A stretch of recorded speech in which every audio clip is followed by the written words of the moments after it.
মালদার কালিয়াচকে তৃণমূল কংগ্রেস কর্মী খুনকাণ্ডে পুলিশের জালে আরও দুজন অভিযুক্ত। ঘটনার সাথে সরাসরি যুক্ত এই অভিযুক্তরা।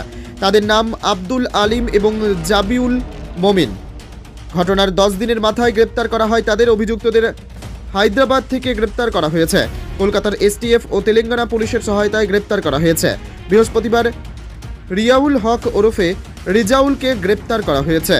তাকে জেরা করেই আব্দুল আলিম এবং জাবিউল মমিনের খোঁজ পায় তদন্তকারী পুলিশ কর্তারা। এই মাসের গত 14 তারিখ নওদা যদুপুর গ্রাম পঞ্চায়েতের দারিয়াপুর মমিনপাড়ায় খুন হয় তৃণমূল কর্মী হাসা শেখ।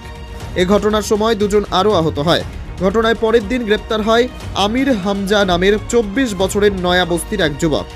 তারপর গ্রেপ্তার হয় জাকির শেখ। এই মামলায় এখনো পর্যন্ত 5 জনকে গ্রেপ্তার করছে পুলিশ।